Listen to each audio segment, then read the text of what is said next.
Hiccup is he's a bit of a square peg. He's well, he's like anybody. He's kind of equal parts both of his parents and neither of them, and so he's this kind of I don't want to say ahead of his time, but he maybe doesn't make us a ton of sense in the world that he was born into, but has found a way to make it his own.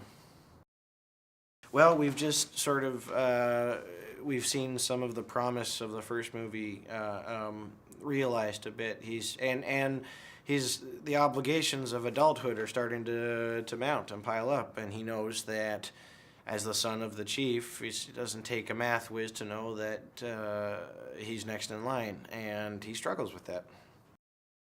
Burke is amazing now. It's there's if you live on Burke and don't have a dragon, you're now in the minority. You know, it's there's dragon racing, and it's just this beautiful testament to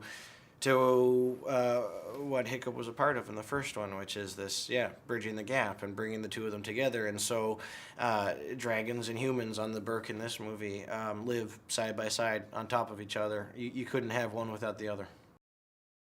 Toothless is Hiccup's best friend. He. This is, not to take away from any of the humans in his life, but they have a symbiotic relationship. They need each other, and they're both, despite the fact that they're two completely different species, they have more in common with each other than they probably do with their own respective species. And they're both kind of odd birds, outcasts. And they both had some work done. And so, yeah, there's no Hiccup without Toothless. Hiccup always tinkers and builds stuff, and so he's kind of souped up his peg leg a bit, and he's constructed what is my favorite thing in the new movie, which is this really wicked flying suit. So he can actually not just ride Toothless, but can fly side by side with him, which is pretty special.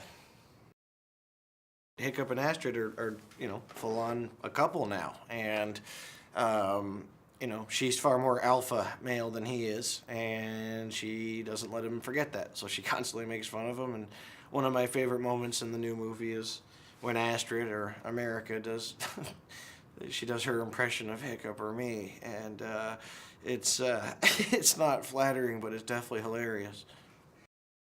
No, it's incredible. It's one of the best things that ever happened to me. I had no idea when I showed up for the very first recording session, this adventure that it would take me on.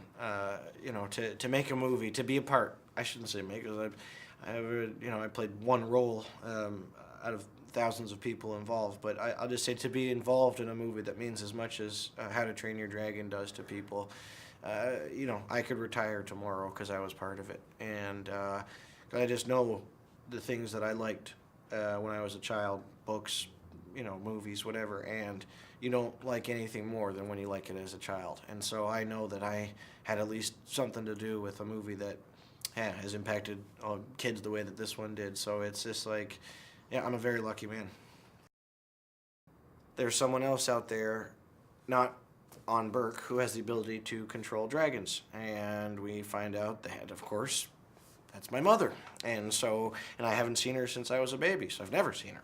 And then for my dad, for Stoic, he's reconnecting with his long lost love that he thought was gone forever. Well, the Alpha is what it sounds like. It is the king of all dragons, and it's massive. And what's pretty cool is that it breathes the opposite of what most people think dragons breathe, which is doesn't breathe fire, it breathes ice. It breathes massive shards of ice, and it has the ability to make all other dragons subservient to it and beneath it. And so you control the Alpha, you control all the dragons. Drago Bloodfist is this awful.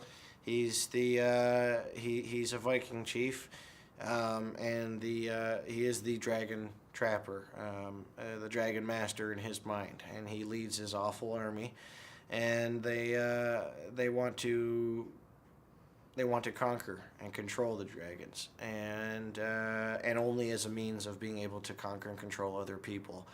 So this is not a man who wishes a lot of good stuff for people or for dragons, and he's just kind of a megalomaniac. Eret, son of Eret, is this. He's a young guy around the same age as sort of Hiccup and the rest of the kids, but from the other side, he works for Drago, Bloodfist, and so he's trying his best to be whatever Drago wants him to be. Of course, he has a bit of a crisis of conscience when he meets up with us and sees a world and a way of life that he just didn't know could exist. Oh, it was like we never stopped. Dean and I at this point have such a. I'd like to think we have a rapport and a shorthand. If we don't, that'd be pretty terrible.